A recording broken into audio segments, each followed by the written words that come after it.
Le soleil de l'après-midi filtrait à travers les vitres du café tandis que 4 femmes étaient assises autour d'une table dans un coin, leur rire rebondissant sur les murs comme des bulles de champagne.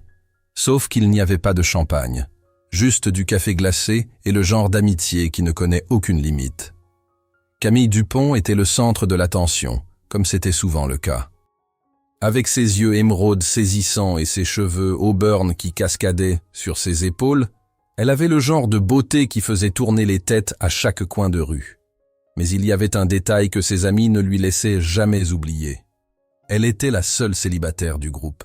« Camille, ma chérie, tu dois connaître le vrai amour », dit Aurélie, se penchant en avant avec l'intensité de quelqu'un qui planifie une opération militaire. « On a trouvé quelqu'un de parfait pour toi », ajouta Sophie, les yeux brillants de malice.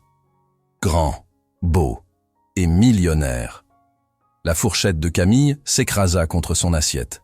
« Vous avez fait quoi ?»« On a déjà organisé le rendez-vous », intervint la troisième amie, Isabelle, contenant à peine son excitation. Le visage de Camille devint cramoisi. « Vous ne pouvez pas être sérieuse. Vous n'avez pas vraiment... »« Oh, on est très sérieuse, » interrompit Aurélie. « Et avant que tu dises non, écoute juste. Absolument pas. Je n'ai pas besoin que vous jouiez les entremetteuses avec ma vie. » Mais ses amis étaient implacables, l'encerclant avec des arguments comme des requins sentant le sang dans l'eau. « Il est parfait pour toi. C'était quand la dernière fois que tu es sorti à un vrai rendez-vous? Tu dis toujours que tu veux quelque chose de vrai. Eh bien, voilà ta chance. » Camille essaya de se lever, mais Sophie la repoussa doucement sur sa chaise. « Juste un rendez-vous. C'est tout ce qu'on demande. » La protestation dura encore 15 minutes, mais finalement, usée par leur persistance et peut-être une minuscule graine de curiosité, Camille leva les mains en signe de reddition. « D'accord, d'accord. Mais si ça tourne mal, vous trois ne mentionnez plus jamais ma vie amoureuse. Jamais. On signe un contrat. » Ses amis poussèrent des cris de joie à l'unisson, planifiant déjà sa tenue dans leur tête. Puis vint le détail qui fit chavirer l'estomac de Camille. « Alors, où exactement a lieu ce rendez-vous » demanda-t-elle prudemment. Les 3 amis échangèrent des regards. « Une chambre d'hôtel » dit Aurélie nonchalamment, comme si elle venait de suggérer un café. « Une quoi » Camille faillit crier, faisant tourner les tables voisines. « Qui organise un rendez-vous dans une chambre d'hôtel ?»« C'est un homme très occupé » expliqua rapidement Sophie. « Il a dit que c'était la seule façon de te rencontrer avec son emploi du temps. Quelque chose à propos de réunions d'affaires consécutives et... Ça ressemble au début d'un documentaire sur les crimes. C'est un hôtel de luxe, » offrit Isabelle, comme si cela arrangeait les choses. 5 étoiles, très réputé. Camille enfouit son visage dans ses mains. « Je n'arrive pas à croire que j'accepte ça. »« Pense positivement, » dit Aurélie, lui tapotant l'épaule. « Peut-être qu'il est vraiment ton âme sœur. » Camille leva les yeux au plafond, priant silencieusement la force qui contrôlait l'univers. « J'espère vraiment, vraiment qu'il est mon âme sœur, parce que sinon, je change de numéro de téléphone et je déménage dans une autre ville. » En quittant le café, Camille ne pouvait se défaire du sentiment que sa vie était sur le point de changer d'une manière qu'elle ne pouvait pas imaginer. Elle avait raison, juste pas de la façon qu'elle attendait. Camille se tenait devant le miroir de son appartement, ajustant sa robe pour la 100e fois. Le tissu vert émeraude épousait ses courbes parfaitement, élégant mais confiant. Le genre de tenue qui disait « Je suis là parce que j'ai choisi d'y être, pas parce que mes amies intrusives m'ont forcé. » Sauf que c'était exactement pourquoi elle était là. Elle attrapa son sac à main, prit une dernière grande respiration et murmura à son reflet « Tu peux le faire, c'est juste un rendez-vous. » Qu'est-ce qui pourrait mal tourner? L'hôtel de luxe se dressait devant elle comme un palais de verre et d'acier. Le hall brillait de sol en marbre et de lustres en cristal, le genre d'endroit où même l'air semblait coûteux. Les talons de Camille claquaient contre la pierre polie tandis qu'elle se dirigeait vers l'ascenseur, son cœur battant contre ses côtes. Chambre 1847. Elle resta debout devant la porte pendant une minute entière, la main levée pour frapper, figée dans l'hésitation. « C'est de la folie, murmura-t-elle, complètement fou. Mais elle était venue jusqu'ici. Elle frappa 3 fois, chaque coup de ses articulations ressemblant à une petite reddition. « S'il te plaît, sois là », chuchota-t-elle. « S'il te plaît, que ce ne soit pas une horrible erreur. » Silence. Elle frappa encore, plus fort cette fois. Toujours rien. L'estomac de Camille se noua. Avait-elle été posée un lapin? Était-ce une blague élaborée? Elle essaya la poignée, non verrouillée. La porte s'ouvrit sur une suite qui appartenait à un magazine de décoration. Des fenêtres du sol au plafond donnant sur la ville, une table à manger dressée pour 2 avec des nappes blanches immaculées, un éclairage doux qui créait une atmosphère presque onirique. Mais pas de personne.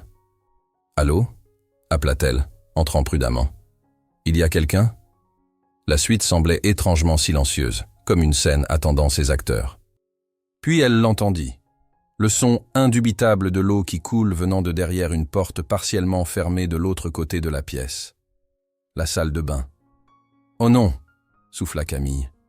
Quelqu'un était définitivement là. Elle s'approcha lentement, son pouls s'accélérant. « Excusez-moi, il y a quelqu'un ?» L'eau continuait de couler. Peut-être qu'il ne pouvait pas l'entendre par-dessus la douche. Camille hésita, puis poussa doucement la porte juste assez pour appeler à nouveau. « Allô ? Je pense qu'il y a eu une… » Les mots moururent dans sa gorge. À travers la porte vitrée de la douche, elle pouvait le voir parfaitement, chaque centimètre de lui.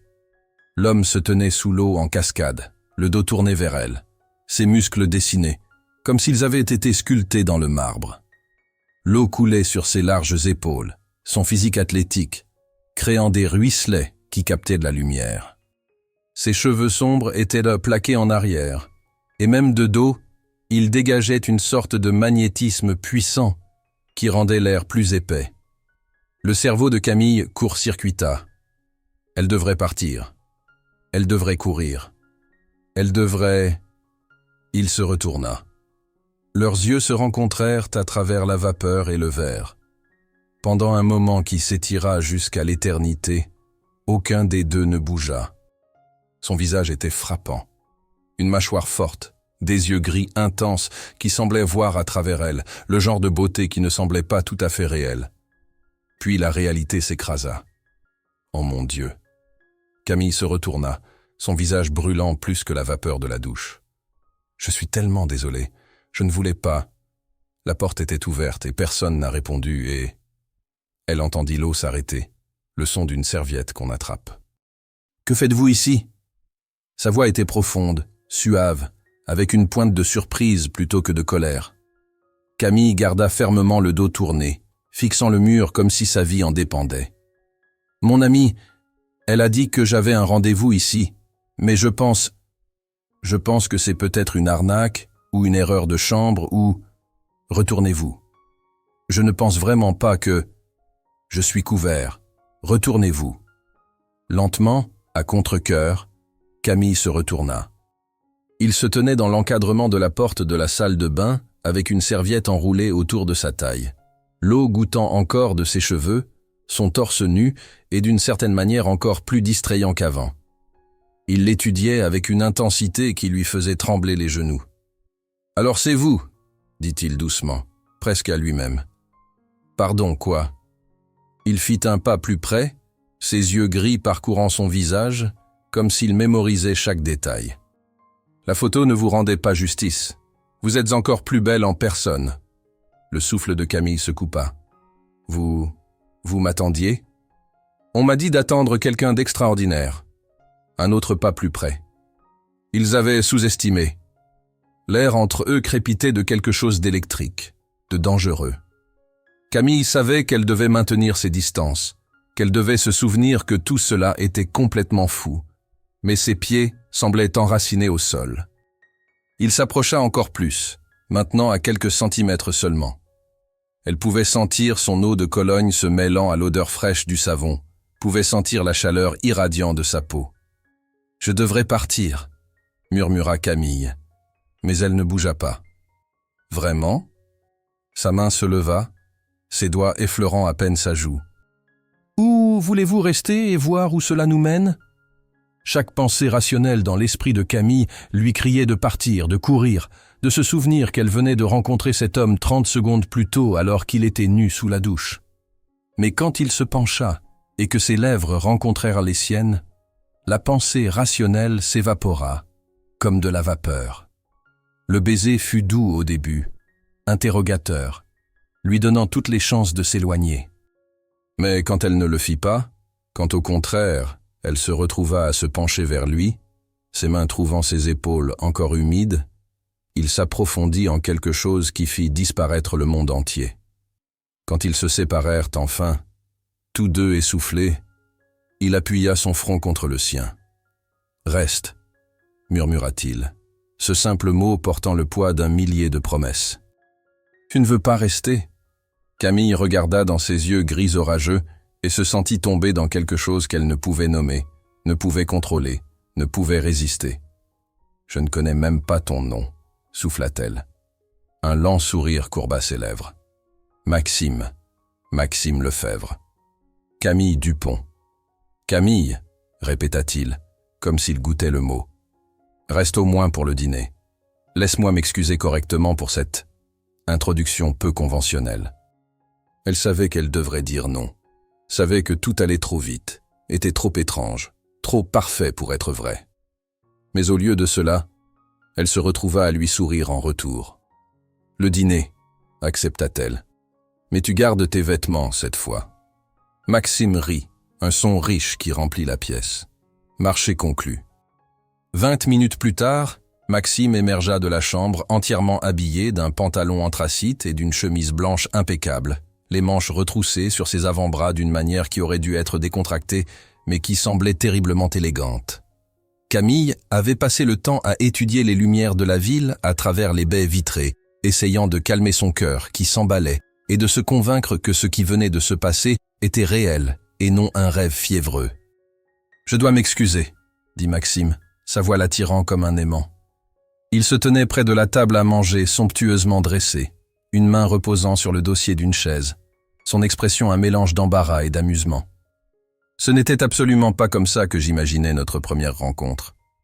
Camille se retourna entièrement pour lui faire face, un sourire tirant sur ses lèvres malgré la nature surréaliste de tout cela. « Vraiment ? Tu n'avais pas prévu toute l'entrée dramatique nue sous la douche ?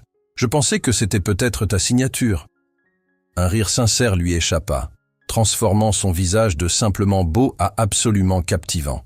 « Crois-le ou non, je suis généralement beaucoup plus habillé quand je rencontre de belles femmes pour la première fois. » Il tira sa chaise avec une courtoisie à l'ancienne. « S'il te plaît, assieds-toi. Je te promets que le reste de la soirée sera considérablement moins révélateur. » Elle rit, le son sincère et surpris, et elle remarqua comment tout son visage semblait s'illuminer à ce son. En s'asseyant, elle observa la table correctement pour la première fois. Elle avait été dressée avec une attention exquise aux détails qui témoignaient de quelqu'un qui se souciait de bien faire les choses. De la fine porcelaine avec des bordures dorées délicates, des verres à vin en cristal qui captaient la lumière des bougies, des couverts en argent qui coûtaient probablement plus que sa voiture, et plusieurs plats couverts qui promettaient un repas exceptionnel. Maxime prit le siège en face d'elle, et elle se retrouva à l'étudier dans la lumière plus douce. Il était encore plus frappant maintenant qu'elle pouvait le regarder sans la panique de leur première rencontre. Des traits forts, mais pas durs. Des yeux gris qui semblaient passer de l'argent à l'acier selon la lumière. Une bouche qui se courbait facilement en sourire, suggérant qu'il riait souvent malgré la nature sérieuse de son travail. Il versa le vin avec l'aisance pratiquée de quelqu'un habitué au luxe, et pourtant il n'y avait rien de prétentieux dans ce geste. « Tes amis ne t'ont pas dit grand-chose sur moi, n'est-ce pas? Juste que tu étais grand, beau et millionnaire. » Camille accepta le verre, et quand ses doigts effleurèrent les siens, ce même éclair d'électricité lui remonta le bras, lui coupant le souffle. Elles ont commodément omis la partie sur les présentations peu conventionnelles et les rendez-vous en chambre d'hôtel. Et pourtant tu es resté. Ses yeux tenaient les siens avec une intensité qui lui donnait l'impression d'être la seule personne au monde. Leurs regards se croisèrent par-dessus la lumière vacillante des bougies, et Camille sentit quelque chose bouger dans sa poitrine, quelque chose qu'elle ne pouvait pas tout à fait nommer. « Et pourtant je suis restée », répéta-t-elle doucement, surprise par la vérité de ses mots. Il leva son verre, un petit sourire jouant sur ses lèvres. Au début inattendu alors. « À l'espoir que ce ne soit pas complètement fou », rétorqua Camille, faisant teinter son verre contre le sien avec un doux son cristallin. Le vin était extraordinaire, riche et doux avec des couches de saveur qui se déployaient sur sa langue, le genre qui coûtait probablement plus que son loyer mensuel. Tandis que Maxime commençait à découvrir les plats, révélant un filet mignon parfaitement préparé, des légumes rôtis qui ressemblaient à de l'art, et des accompagnements dignes d'un restaurant 5 étoiles, la conversation commença à couler avec une facilité surprenante. « Alors qu'est-ce que tu fais exactement qui fait que les rendez-vous en chambre d'hôtel sont ta seule option ?» demanda Camille, coupant la viande tendre. « Parce que je dois dire, vu de l'extérieur, ça semble soit incroyablement important, soit incroyablement suspect. » Le rire de Maxime était chaleureux et spontané.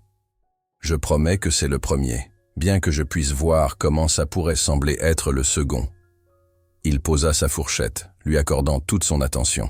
« Je dirige une société d'investissement, Lefebvre Capital. Nous gérons des acquisitions majeures, des fusions, des accords internationaux. En ce moment, nous sommes au milieu de la conclusion d'un partenariat qui s'étend sur 3 continents et implique plus d'argent que je ne voudrais y penser. Et depuis combien de temps travailles-tu aujourd'hui ? Je suis arrivé au bureau à 5 heures du matin. Ma dernière réunion s'est terminée à 20h30 ce soir. » Il secoua légèrement la tête. « Je survis au café et à la pure obstination depuis environ 16 heures. » Les yeux de Camille s'écarquillèrent. « Et tu as quand même trouvé du temps pour un rendez-vous arrangé avec une parfaite inconnue ? Ça semble... » « Fou ?» proposa-t-il avec un sourire. « J'allais dire, soit très optimiste, soit très désespéré. Et si c'était très intrigué ?» Maxime se recula légèrement, ses yeux ne quittant jamais son visage. « Quand mon assistante est entrée dans mon bureau hier et m'a parlé de l'appel qu'elle avait reçu de tes amis, j'étais en train de réviser des contrats qui auraient pu faire ou défaire un accord de 8 chiffres. J'aurais dû lui dire de décliner poliment. Mais tu ne l'as pas fait. » « Mais je ne l'ai pas fait. » Il prit son vin, prenant une lente gorgée. « Elle m'a montré ta photo. M'a dit le peu qu'elle avait appris sur toi pendant l'appel. Et quelque chose a juste... je ne sais pas. Quelque chose m'a dit que je devais te rencontrer, même si cela signifiait te caser entre la semaine la plus intense de ma vie professionnelle. » Camille sentit une chaleur se répandre dans sa poitrine qui n'avait rien à voir avec le vin. « Ton assistante doit penser que tu perds la tête. Marguerite travaille avec moi depuis 10 ans. Elle m'a vu prendre des décisions d'1 milliard d'euros en quelques minutes, sans sourciller. Mais quand je lui ai dit de confirmer le rendez-vous, elle a vraiment souri. » L'expression de Maxime devint pensive. Elle a dit « Il est temps que vous preniez une décision avec votre cœur plutôt qu'avec votre calculatrice, monsieur Lefebvre. Une femme sage, la plus sage. Elle dirige pratiquement ma vie. » Il fit une pause, son expression devenant plus sérieuse, plus vulnérable. « Est-ce que je peux te dire quelque chose honnêtement ? S'il te plaît. Je ne suis pas sorti à un vrai rendez-vous depuis presque 3 ans. Mon travail consume tout. Je me réveille en pensant au marché et je m'endors en rêvant de portefeuille. J'ai construit un empire, mais quelque part en chemin, j'ai oublié de construire une vie. » Il croisa son regard directement. Et puis tes amis ont appelé et j'ai vu ta photo, et pour la première fois depuis plus longtemps que je ne m'en souviens, j'ai voulu quelque chose qui n'avait rien à voir avec les marges de profit. Le cœur de Camille battait contre ses côtes. La vulnérabilité dans sa voix, l'honnêteté, c'était enivrant d'une manière qui n'avait rien à voir avec le vin et tout avec l'homme assis en face d'elle. J'ai failli ne pas venir, admit-elle. Je suis resté assise dans ma voiture dans le parking pendant 10 minutes à avoir une dispute complète avec moi-même sur la folie de tout cela. Rencontrer un étranger dans une chambre d'hôtel ? C'est le point de départ de tous les podcasts sur les crimes que j'ai écoutés. Maxime grimaça. Quand tu le présentes comme ça, je comprends pourquoi tes amies ont pu minimiser l'emplacement. Elles ont définitivement enterré ce détail. Camille prit une autre gorgée de vin, le sentant la réchauffer de l'intérieur. Mais ensuite j'ai pensé, et si je n'y vais pas? Et si c'est vraiment quelque chose de réel et que je le rate parce que j'ai trop peur de prendre un risque? Et maintenant? Tu penses encore que ça pourrait être réel ou tu planifies ta sortie de secours? Elle le regarda vraiment. La façon dont il se penchait en avant quand elle parlait, comme si chaque mot comptait. Comment son sourire atteignait ses yeux, créant de petites rides au coin qui suggéraient qu'il souriait souvent, malgré ce qu'il avait dit sur sa vie dévorée par le travail. La façon dont il la regardait, comme si elle était un puzzle qu'il voulait passer des heures à résoudre. « Je suis encore là, non ?» dit-elle doucement. L'air entre eux sembla s'épaissir, chargé d'électricité qui rendait chaque souffle significatif. Maxime posa son verre de vin et se pencha en avant, ses coudes sur la table, son regard intense. « Est-ce que je peux te confesser quelque chose d'autre ?» Sa voix avait baissé, plus intime, envoyant des frissons le long de sa colonne vertébrale. « Quoi ?» Camille pouvait à peine prononcer le mot, son pouce accélérant. « Je n'arrête pas de penser à ce baiser. » Son souffle se coupa de façon audible dans la pièce silencieuse. « Maxime, je sais que c'est rapide. Je sais que toute cette situation est peu conventionnelle et brise probablement toutes les règles des rendez-vous normaux. » Il tendit la main à travers la table, ses doigts trouvant les siens, le contact envoyant des étincelles remonter le long de son bras. « Mais je n'arrive pas à cesser de te regarder, Camille. Depuis le moment où tu es entrée dans cette salle de bain, et mon Dieu, je sais exactement comment ça sonne et à quel point tout cela est complètement fou, mais depuis ce moment, quelque chose a juste cliqué en place, comme si une pièce de l'univers se déplaçait vers l'endroit où elle était toujours censée être. Camille sentit sa résistance soigneusement construite s'effondrer comme un château de sable contre la marée. « Je le ressens aussi », admit-elle, sa voix à peine au-dessus d'un murmure. Et ça me terrifie parce que ce n'est pas comme ça que c'est censé fonctionner. Tu ne rencontres pas quelqu'un et tu ne te sens pas comme si ton monde entier venait de basculer sur son axe. Tu ne... Maxime se leva avec grâce, contournant la table avec une fluidité qui témoignait d'un athlétisme naturel. Il la tira doucement sur ses pieds, ses mains se posant sur sa taille avec un toucher à la fois ferme et révérencieux. Qui dit comment c'est censé fonctionner? Elle leva les yeux vers lui, et l'intensité de ses yeux gris lui donna l'impression de se noyer de la manière la plus exquise qui soit. Toutes les comédies romantiques que j'ai vues, tous les conseils de rencontres jamais écrits, le consensus général de la société humaine. Il sourit, et cela transforma tout son visage. Peut-être qu'on écrit notre propre histoire. Peut-être que toutes ces règles ne s'appliquent pas à nous. C'est une façon dangereuse de penser.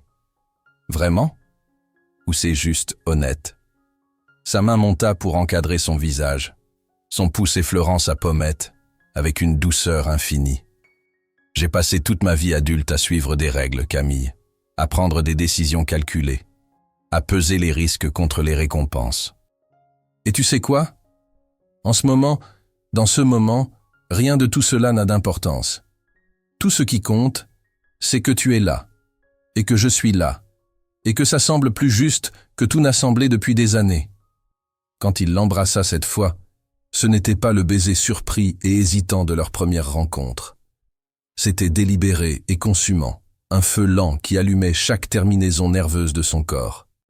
Ses lèvres bougeaient contre les siennes avec une combinaison de tendresse et de faim qui lui faisait trembler les genoux, et elle se retrouva à s'agripper à ses épaules pour se soutenir. Les mains de Camille glissèrent sur son torse, sentant le muscle solide sous le tissu coûteux, sentant son cœur battre aussi fort et vite que le sien. Elle serra les poings dans sa chemise et l'attira plus près, effaçant toute distance entre eux, et le sentit sourire contre ses lèvres. Les mains de Maxime bougèrent pour encadrer son visage, le tenant comme si elle était quelque chose d'infiniment précieux, tandis qu'il approfondissait le baiser. Ses doigts s'entrelacèrent dans ses cheveux, et elle haleta doucement à la sensation, ce qu'il prit comme une invitation à la goûter plus profondément. Le baiser continua encore et encore, une conversation sans mots, une promesse sans détail, une connexion qui semblait à la fois toute neuve et ancienne en même temps. Quand ils se séparèrent enfin, tous deux respirant fort, il pressa son front contre le sien, les yeux toujours fermés comme s'il essayait de mémoriser le moment. « Reste ce soir », murmura-t-il, sa voix rauque d'émotion et de désir. « Pas à cause de ce que tes amis ont planifié, pas à cause d'attentes ou d'obligations. Reste parce que tu le veux, reste parce que ça te semble aussi inévitable qu'à moi. » Camille savait que c'était téméraire. Savait qu'elle connaissait à peine cet homme au-delà de quelques heures de conversation et 2 baisers bouleversants. Savait que tout cela défiait la logique et la raison et tous les conseils de prudence en matière de rencontres qu'elle avait jamais reçus ou qu'elle s'était donnés. Mais quand elle ouvrit les yeux et regarda dans les siens, voyant le même désir et émerveillement écrasant reflété vers elle, la logique sembla complètement sans importance. « Je veux », souffla-t-elle. Et elle le sentit expirer de soulagement. Le baiser qui suivit fut une réponse suffisante. Accord et acceptation et anticipation, tout roulé en un moment parfait. Le temps sembla se plier et s'étirer, tandis qu'ils se déplacèrent de la salle à manger, laissant derrière eux la nourriture qui refroidissait et le vin oublié. Maxime prit sa main, entrelaçant ses doigts avec les siens, et la conduisit vers la chambre avec une tendresse qui fit mal à son cœur. La chambre était toute en éclairage doux et luxe, un lit immense avec des draps blancs immaculés, encore des baies vitrées montrant la ville scintillante en contrebas, et une atmosphère qui semblait détachée du monde réel, comme s'ils avaient pénétré dans un espace qui existait en dehors du temps normal. Maxime se tourna pour lui faire face, ses mains douces, tandis qu'elle traçait la ligne de sa mâchoire. « On peut s'arrêter n'importe quand », murmura-t-il, ses yeux cherchant les siens. « Dis juste un mot, et on retourne au dîner, ou j'appelle une voiture pour toi, ou on parle juste toute la nuit, ce que tu veux. » Au lieu de répondre avec des mots, Camille tendit la main et l'embrassa à nouveau, versant chaque once de ses sentiments inattendus dans ce geste. Elle le sentit sourire contre ses lèvres, sentit ses bras l'envelopper et l'attirer près, sentit le monde se réduire à juste ça, juste eux, juste maintenant. Ils prirent leur temps, apprenant l'un l'autre avec une attention révérencieuse. Chaque toucher était électrique, chaque baiser plus profond que le précédent. Maxime était doux mais passionné, la traitant comme quelque chose de précieux, tout en lui montrant un désir qui égalait sa propre intensité brûlante. Quand il murmurait son nom contre sa peau, son épaule, son cou, la courbe de sa mâchoire, cela sonnait comme une prière, comme une invocation, comme le mot le plus important qu'il ait jamais prononcé. Quand elle haletait son nom en retour, cela semblait être le seul mot qui comptait, le seul son qui valait la peine d'être fait.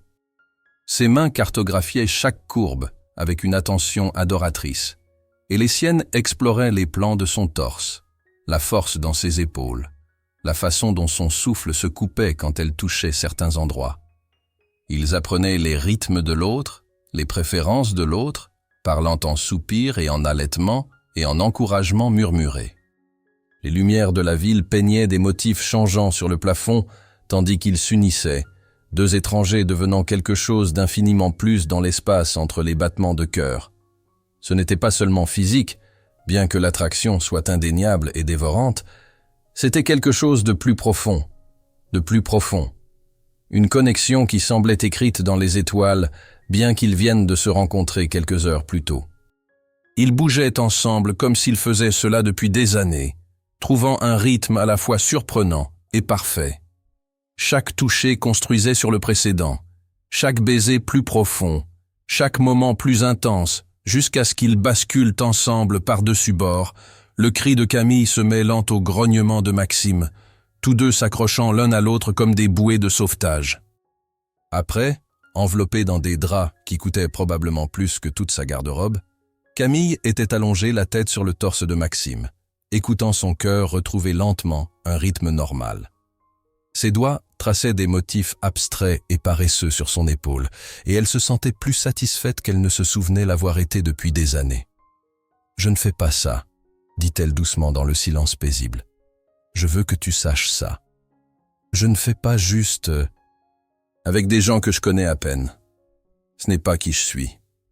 Les doigts de Maxime s'arrêtèrent dans leur exploration douce, puis continuèrent. Je sais, je pouvais le dire. Il pressa un baiser sur le sommet de sa tête. Et pour ce que ça vaut, moi non plus. Ma dernière relation s'est terminée il y a 3 ans, et depuis, j'ai été marié à mon travail. Je n'amène pas de femmes dans des chambres d'hôtel. Je n'ai pas le temps pour les rendez-vous. Je ne fais certainement pas ça. Alors qu'est-ce que c'est? Camille inclina la tête pour le regarder, ayant besoin de voir son visage quand il répondrait. Il resta silencieux un moment, ses yeux gris pensifs, tandis qu'il cherchait à les siens. Puis, il prit son visage en coupe d'une main, son pouce effleurant sa pommette. Je pense que c'est le début de quelque chose qu'aucun de nous n'attendait, mais dont nous avions tous les deux désespérément besoin. Je pense que c'est ce qui arrive quand 2 personnes qui ont vécu leur vie en pilote automatique se réveillent soudainement. Camille voulut argumenter, faire remarquer les failles logiques, lui rappeler qu'ils se connaissaient depuis quelques heures seulement, que c'était fou et impulsif, et complètement contrairement à son approche habituelle prudente et mesurée de la vie et des relations. Mais en regardant dans ses yeux dans la faible lumière, ne voyant que de l'honnêteté et de l'émerveillement et la même confusion qu'elle ressentait, tout ce qu'elle pouvait penser était que peut-être, juste peut-être, ses amies intrusives avaient eu absolument raison. Peut-être qu'il était vraiment son âme sœur. Peut-être que certaines connexions défiaient la logique et le calendrier et toutes les règles qu'elle pensait gouverner, comment l'amour était censé fonctionner. « Reste jusqu'au matin », murmura Maxime, l'attirant plus près, s'enroulant autour d'elle comme s'il avait peur qu'elle disparaisse. « S'il te plaît, je veux me réveiller et m'assurer que c'était réel. » Camille se cala contre lui, s'adaptant à la courbe de son corps comme si elle avait été conçue pour exactement cet endroit, se sentant plus en sécurité et plus chez elle, qu'elle n'avait aucun droit logique de se sentir avec un homme qu'elle venait de rencontrer. « D'accord, » murmura-t-elle.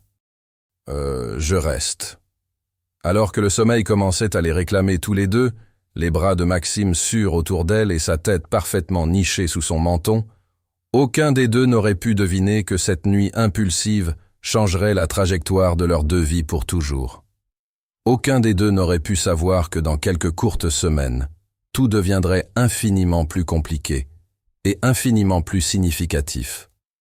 Pour l'instant, ils se tenaient simplement et dormaient, 2 âmes qui s'étaient trouvées contre toute attente, de la manière la plus peu conventionnelle possible. Et c'était parfait. 3 semaines s'étaient écoulées depuis cette nuit extraordinaire, et la vie de Camille s'était transformée d'une manière qu'elle n'aurait pas pu imaginer. Maxime était devenu une présence constante, des messages tout au long de ses journées de travail impossiblement longues, des appels téléphoniques tard le soir, quand il quittait enfin le bureau, des dîners coincés entre les réunions, des moments volés qui semblaient des précieux précisément parce qu'ils étaient si rares. Ils n'avaient plus été intimes depuis cette première nuit. Tous deux semblaient comprendre, sans le dire explicitement, que ce qui s'était passé avait été si puissant, si écrasant, qu'ils avaient besoin de temps pour que tout le reste rattrape. Ils construisaient le quelque chose de réel maintenant, brique par brique soigneuse. Camille avait tout raconté à ses amies, bien sûr. Elles avaient crié, célébré, s'étaient déclarées les plus grandes entremetteuses du monde, et avaient exigé chaque détail. Aurélie avait littéralement sauté sur place. Sophie avait pleuré des larmes de joie. Isabelle avait simplement dit « Je le savais absolument ». Mais maintenant, assise sur le carrelage froid de sa salle de bain à 6 heures du matin, Camille ne ressentait que de la peur, pure et glacée. Elle s'était réveillée nauséeuse pour le 3e jour consécutif, atteignant à peine la salle de bain avant que son estomac ne se rebelle. Au début, elle avait mis ça sur le compte du stress. Le travail avait été exigeant, et naviguer dans une nouvelle relation avec quelqu'un d'aussi médiatisé que Maxime venait avec ses propres angoisses. Mais ensuite, elle avait remarqué d'autres choses. Ses seins étaient sensibles. Elle était épuisée tout le temps, s'endormant à 20 heures comme une enfant. Et ses règles, habituellement aussi fiables qu'une horloge, avaient maintenant 5 jours de retard. « Non », murmura Camille à son reflet dans le miroir, son visage pâle et tiré. « Non, non, non, ça ne peut pas arriver, ça ne peut pas. Mais même en le disant, elle savait. Quelque part au fond de ses os, elle savait déjà. Elle appela pour dire qu'elle était malade au travail, ignorant les questions inquiètes de son superviseur, et conduisit jusqu'à une pharmacie 3 quartiers plus loin, où personne ne la reconnaîtrait. Elle acheta 4 tests de grossesse différents, ses mains tremblant tellement que la caissière lui demanda si elle allait bien. De retour dans son appartement, Camille aligna les 4 tests sur le comptoir de la salle de bain, comme des soldats se préparant au combat. Elle lut les instructions 3 fois, même si elles étaient toutes virtuellement identiques. Elle mit un minuteur sur son téléphone. Elle fit les 100 pas dans son petit salon, essayant de respirer, essayant de ne pas paniquer, essayant de savoir ce qu'elle ferait si... Le minuteur sonna, strident et impitoyable. Camille marcha jusqu'à la salle de bain sur des jambes qui semblaient appartenir à quelqu'un d'autre. Elle ferma les yeux, prit 3 grandes respirations, puis regarda le comptoir. Positif. Les 4. Indéniablement, indubitablement positif. Les genoux de Camille cédèrent, et elle s'effondra sur le sol, le dos contre la baignoire, fixant ses 4 bâtonnets en plastique comme s'ils détenaient les réponses à des questions qu'elle ne savait pas comment poser. « Oh mon Dieu !» murmura-t-elle. « Oh mon Dieu, oh mon Dieu, oh mon Dieu !» Elle était enceinte, du bébé de Maxime, un homme qu'elle connaissait depuis 3 semaines. Un homme qui travaillait 100 heures par semaine et dirigeait un empire financier et n'avait jamais une seule fois mentionné vouloir des enfants. La panique monta dans sa gorge comme une chose vivante. Que ferait-elle? Que dirait-il? Penserait-il qu'elle l'avait piégé? Penserait-il que c'était un stratagème élaboré? Il s'était protégé cette nuit-là, mais rien n'était infaillible, et maintenant, son téléphone sonna. Le nom de Maxime illuminant l'écran avec une photo de lui riant qu'elle avait prise la semaine dernière au dîner. Pendant un moment, elle songea à ne pas répondre, à repousser ça, à se donner le temps de réfléchir. Mais ce serait de la lâcheté. Et quoique Camille Dupont soit d'autre, elle n'était pas lâche. Elle répondit à la 4e sonnerie, essayant de garder sa voix stable. « Allô ? Bonjour, ma belle. » Sa voix était chaleureuse, légèrement distraite. Elle pouvait entendre des papiers qu'on feuillait en arrière-plan. « Je sais qu'il est tôt, mais je voulais te joindre avant ma première réunion. Je pensais peut-être dîner ce soir. Il y a ce nouveau restaurant italien qui vient d'ouvrir, et je pourrais vraiment utiliser quelques heures loin des tableurs et ton visage en face de moi. » La gorge de Camille se serra. Mon Dieu, il avait l'air si normal, si heureux, si complètement inconscient que son monde entier était sur le point de basculer sur son axe. « Maxime, j'ai besoin de te voir. Aujourd'hui, c'est important. » Les froissements s'arrêtèrent. « Tu vas bien? Tu as l'air bizarre. »« Je vais bien, Sa voix se brisa. « J'ai vraiment besoin de te voir, le plus tôt possible. » Il y eut une pause, et elle pouvait pratiquement l'entendre réfléchir, réorganisant son emploi du temps soigneusement orchestré dans sa tête. « J'ai des réunions jusqu'à 14 heures, mais je peux annuler l'après-midi. Tu viens à mon bureau, ou je peux venir chez toi? »« Je viendrai chez toi, » dit Camille rapidement. Elle avait besoin de pouvoir partir, d'avoir une issue de secours si ça tournait mal. « Quelle est l'adresse? »« Je te l'envoie par SMS. »« Camille, tu es sûre que tu vas bien? J'expliquerai quand je te verrai, je promets. » Après avoir raccroché, Camille resta assise sur le sol de la salle de bain encore 10 minutes, juste à respirer, juste à essayer d'envelopper son esprit autour de l'impossible réalité. Puis, elle se ressaisit, prit une douche, s'habilla d'un jean et d'un chemisier simple, une armure de normalité, et conduisit jusqu'au bureau de Maxime au centre-ville, les tests de grossesse positifs enveloppés dans du papier de soie dans son sac à main comme de petites bombes. Lefebvre Capital occupait les 3 derniers étages d'un gratte-ciel étincelant qui semblait percer les nuages. Le hall était tout en marbre et chrome, coûteux de façon intimidante, rempli de gens en costume de pouvoir qui se déplaçaient avec détermination et assurance. Camille se sentait complètement déplacée dans ses vêtements décontractés, son secret bouleversant, alourdissant son sac à main. La réceptionniste la dirigea vers le 48e étage, où l'assistante de Maxime, Marguerite, une femme au regard perçant dans la cinquantaine avec un sourire gentil, l'accueillit chaleureusement. « Mademoiselle Dupont, Monsieur Lefebvre a mentionné que vous viendriez.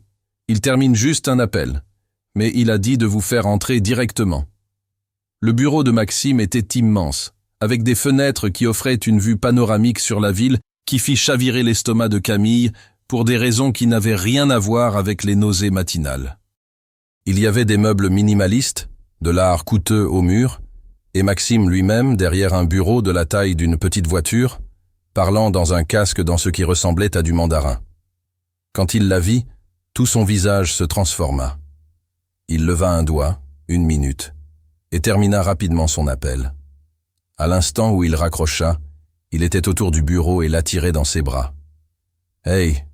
murmura-t-il dans ses cheveux. « J'ai pensé à toi toute la matinée. » Camille se laissa aller dans son étreinte juste un moment, mémorisant à quel point elle se sentait en sécurité ici, à quel point ses bras semblaient juste autour d'elle. Puis elle recula doucement, et il dut voir quelque chose dans son visage, parce que son expression passa immédiatement à l'inquiétude. Qu'est-ce qui ne va pas? Elle fouilla dans son sac à main avec des mains tremblantes et sortit un des tests de grossesse, toujours enveloppé dans du papier de soie. Elle le lui tendit, incapable de trouver les mots. Maxime le prit, confus, et le déballa soigneusement. Camille regarda son visage tandis que la réalisation lui apparaissait, la confusion, le choc, le moment d'incrédulité figé, tandis qu'il fixait les 2 lignes roses. « C'est... » Sa voix était rauque. « C'est vrai? J'en ai fait 4 ce matin, tous positifs. » La voix de Camille tremblait. « Je sais que ce n'est pas ce qu'on avait prévu. Je sais qu'on se connaît depuis seulement 3 semaines et que c'est complètement fou et que tu penses probablement que j'ai fait ça exprès. Mais je te jure que non. On a fait attention, mais parfois les choses arrivent. Et je comprends si tu es en colère ou si tu ne veux pas. Arrête. » Maxime posa le test sur son bureau avec un soin exagéré, comme s'il pouvait se casser. Puis il se tourna vers elle, et Camille se prépara à la colère, aux accusations, au rejet. Au lieu de cela, elle vit des larmes dans ses yeux. « Je suis enceinte », murmura-t-elle, ayant besoin de le dire à voix haute, ayant besoin de le rendre réel. Les mains de Maxime montèrent pour encadrer son visage, et il souriait, vraiment souriait, même tandis que des larmes coulaient sur ses joues. « Tu es enceinte. Je suis tellement désolé. Je sais que ce n'est pas. J'ai toujours rêvé d'être père, » dit-il, sa voix épaisse d'émotion. « Toujours. Depuis que je suis enfant moi-même, j'imaginais avoir des enfants, leur apprendre des choses, les regarder grandir. Mais j'ai enterré ce rêve sous des tableurs et des acquisitions et la construction d'un empire parce que je pensais que je n'aurais jamais le temps, que je ne trouverais jamais la bonne personne. Jamais. » Il s'interrompit, l'attirant dans ses bras si fort qu'elle pouvait à peine respirer, et elle sentit ses larmes contre son cou. « Tu es heureux ?» demanda Camille incrédule, ses propres larmes commençant à couler. « Maxime, on se connaît à peine. On sort ensemble depuis 3 semaines. C'est de la folie. » Il recula juste assez pour la regarder, ses yeux gris brûlant d'une intensité qui lui coupa le souffle. « C'est peut-être de la folie. Peut-être que tout cela a été de la folie depuis le moment où tu es entré dans cette chambre d'hôtel. Mais je m'en fiche, Camille. Je me fiche du calendrier ou de ce qui est conventionnel ou de ce que quelqu'un d'autre penserait. » Il plaça une main doucement sur son ventre encore plat. « C'est à nous. C'est réel. Et je veux ça plus que je n'ai voulu quoi que ce soit depuis très longtemps. Mais ton travail, ton emploi du temps, toute ta vie, s'adapteront. » Il embrassa son front, ses joues, le bout de son nez. « Je les ferai s'adapter. Je ne suis pas mon père. Je ne manquerai pas tout ce qui compte parce que je suis trop occupé à gagner de l'argent. Je ne laisserai pas le travail être plus important que la famille. » Camille laissa échapper un sanglot qui était moitié rire, moitié pleurs. « J'avais tellement peur. Je pensais que tu croirais que je t'ai piégé ou que j'ai fait ça délibérément ou... Hey, regarde-moi. » Il attendit que ses yeux rencontrent les siens. « Tu ne m'as pas piégé. Ce n'est pas un piège. C'est... » Il sourit. large et sincère, et plus beau qu'elle ne l'avait jamais vu.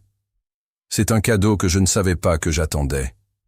Il l'embrassa alors, doux et tendre et plein de promesses. Sa main toujours posée protectrice sur l'endroit où leur enfant grandissait. « Tu n'es pas seul dans ça », dit-il quand ils se séparèrent enfin. « Tu n'as jamais été seul.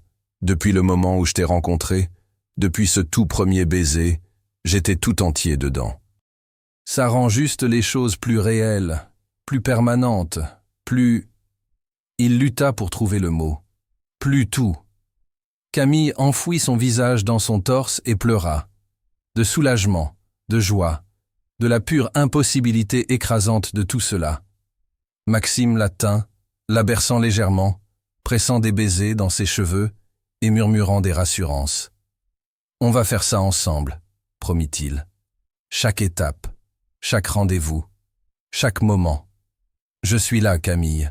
Je ne vais nulle part. » Et debout là dans ses bras, 48 étages au-dessus de la ville, Camille sentit quelque chose se calmer dans sa poitrine. C'était fou. C'était impossible. Ça défiait chaque règle logique sur la façon dont les relations étaient censées progresser. Mais c'était aussi réel, et c'était à eux. Et d'une façon ou d'une autre, contre toute attente, ça allait aller. Plus qu'aller. Ça allait être parfait. Les mois qui suivirent furent un tourbillon de changements, de croissance et d'un amour qui s'approfondissait de manière que ni Camille ni Maxime n'auraient pu anticiper. Maxime tint sa promesse. L'homme qui avait autrefois vécu à son bureau, qui avait mesuré sa valeur en marge de profit et part de marché, commença à quitter le travail à des heures raisonnables. Il assistait à chaque rendez-vous médical, assis à côté de Camille et lui tenant la main tandis qu'ils entendaient le battement de cœur pour la première fois, un son qui le fit pleurer ouvertement devant le technicien d'échographie. « C'est notre bébé », avait-il murmuré, la voix épaisse d'émerveillement. « C'est vraiment notre bébé. » L'appartement de Camille devint trop petit pour leur vie en expansion. Alors Maxime fit ce que Maxime faisait le mieux. Il résolut les problèmes avec une efficacité caractéristique. Mais au lieu de simplement la faire emménager dans son penthouse, il l'emmena visiter des maisons, voulant qu'elle choisisse un endroit qui leur ressemblerait, pas seulement à lui. Ils trouvèrent une belle maison de ville dans un quartier bordé d'arbres, avec un jardin et assez de chambres pour une chambre de bébé et un bureau à la maison pour chacun d'eux. Maxime l'acheta content, mais il mit leurs deux noms sur l'acte. « C'est notre maison », insista-t-il quand Camille protesta contre la dépense. « La maison de notre famille. Tout ce que j'ai est à toi maintenant, Camille. C'est comme ça que ça marche. » Ses amis étaient au comble de l'excitation et de la satisfaction. Aurélie avait littéralement encadré le message où Camille leur avait annoncé la grossesse, l'accrochant dans son bureau avec la légende « Les plus grandes entremetteuses du monde ». « On te l'avait dit », s'exclama Sophie lors d'un de leurs brunchs hebdomadaires, maintenant auquel Maxime assistait, et qui avait d'une certaine façon charmé son chemin dans leur groupe soudé. « Oh, on te l'avait dit qu'il était parfait pour toi. Vous lui avez aussi dit de rencontrer un étranger dans une chambre d'hôtel, » fit remarquer Maxime avec un sourire. Ce qui, avec le recul, était soit brillamment intuitif, soit incroyablement imprudent. « C'était les deux », déclara Isabelle. « Mais ça a marché. Alors on appelle ça brillant. » Tandis que le corps de Camille changeait, la dévotion de Maxime ne fit que s'intensifier.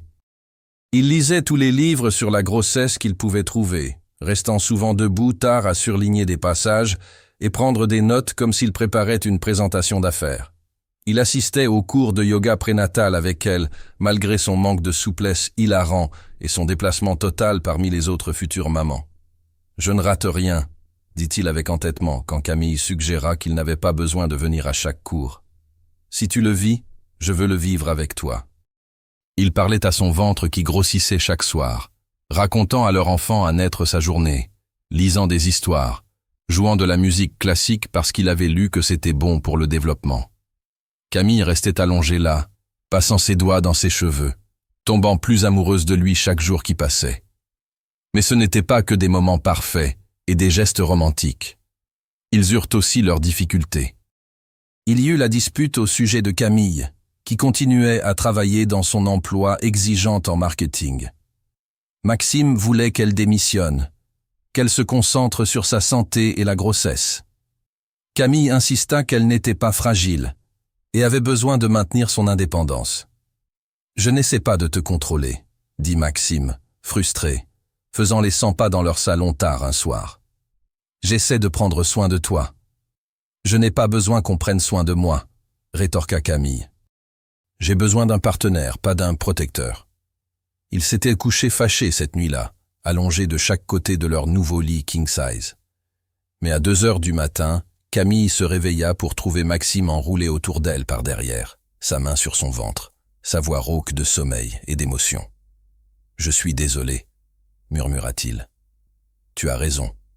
Je deviens surprotecteur parfois, parce que la pensée que quelque chose vous arrive à toi ou au bébé me terrifie.